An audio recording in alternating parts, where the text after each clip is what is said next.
Imagine this. You're about to give an important presentation. Your heart starts racing. And you start questioning your life choices. What was I thinking signing up for this? How did I get here? Well, let me tell you, there's a bit of chaos theory at work. My first presentation was at university.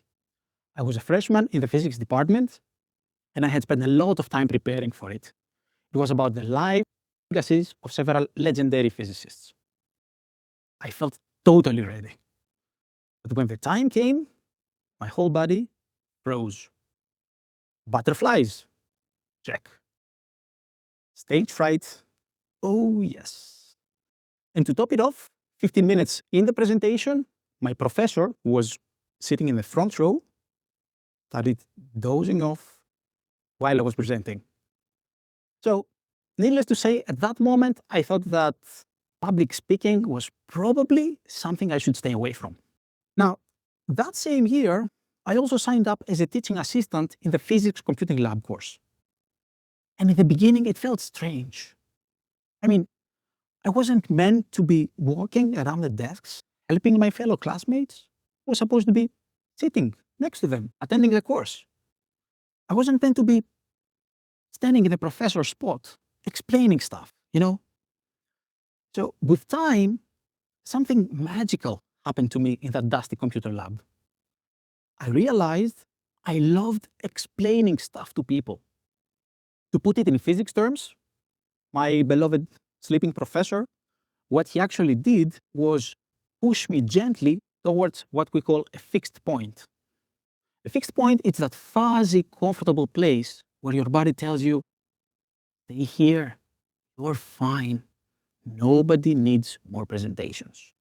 Now, in dynamic systems, once you find yourself in a fixed point, it will keep you in its vicinity unless a force nudges you. Just like this marble. Maybe it thinks it's trapped in the ball. However, with the right push, it can escape. And in life, the universe, and everything, things are rarely meant to stay put. So in my case, a seemingly insignificant perturbation, my decision to become a teaching assistant, which was actually driven by my love for computers, added just enough energy to my trajectory so that I could move on. But I had no idea where that would take me. So you see, small changes or decisions can lead to unexpected outcomes. And in chaos theory, this is a manifestation of what we call the butterfly effect. You may have heard of it, the effect where the flap of a butterfly's wings somewhere in Tokyo will create a cascade of events that can result in a thunderstorm over Geneva. And that's actually the hallmark of chaos theory. Because you see, chaos is not about complete disorder or randomness. Chaotic systems are actually very much deterministic. They follow rules. So yes, even this one. So if we knew all the details about the starting conditions of a system and the rules that it's supposed to follow, we could theoretically always predict what would happen next. But here's the catch. These systems are extremely sensitive to their starting conditions. So even the smallest change, the tiniest effect, will get magnified over time and can lead to entirely different outcomes down the road. For example, the traffic that we face on our way to work every day, pretty chaotic, right? Hard to predict. What about our personal growth journeys? Who would take a guess? And this is actually where things start getting really interesting. Now, one might think, but wait, if even small changes can lead to entirely different outcomes, how is this different from complete randomness? How am I supposed to find order? And indeed, most chaotic systems, they wander endlessly through phase space. So seemingly random moves that never repeat, just like the animation we saw before. But some are special. They continue exploring, but they remain bound within a certain region. It's something that is always evolving, it's intricate, and it's beautiful. It's what we call a strange attractor. And it's my favorite concept in chaos theory. We call them attractors because, well, the system is attracted to them and it remains bound in their vicinity.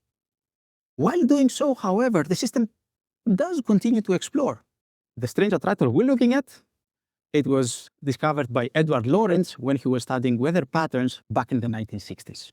And what Lorenz observed was that the system would loop around one side, move to the other one, and repeat, without, however, performing the same move twice.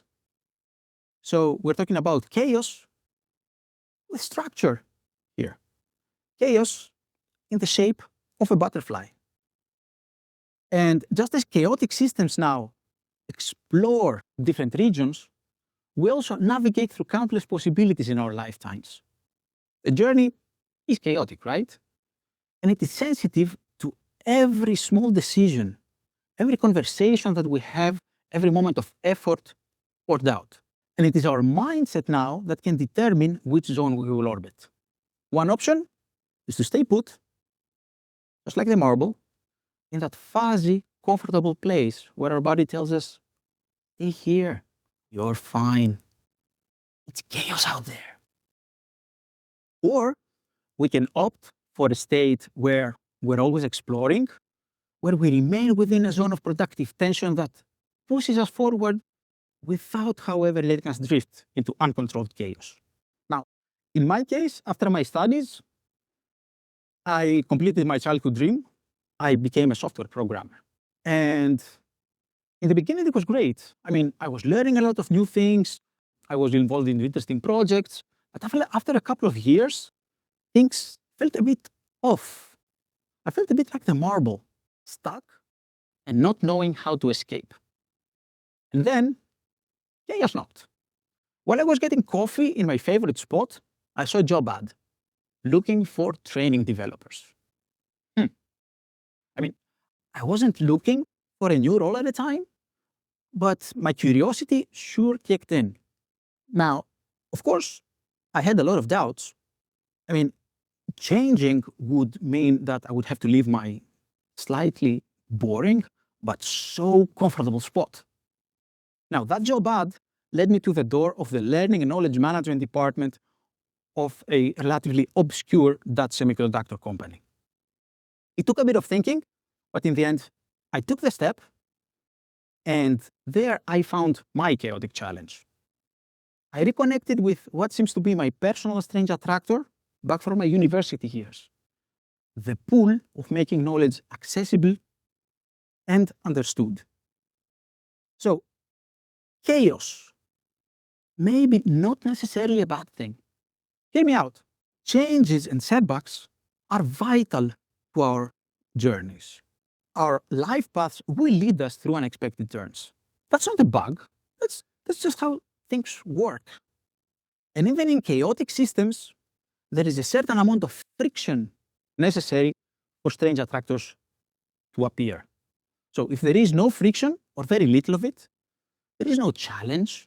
So no strange attractor, no structure present. On the other hand, if there is too much friction, then the system quickly grinds down to a halt.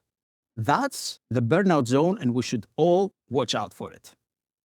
But right there in the middle, there we have the ideal zone, the Goldilocks zone, the zone where challenges stretch you, but don't break you, the zone where strange attractors emerge. As long as we slow down and learn to embrace the chaos around us, feel comfortable being in uncomfortable spots.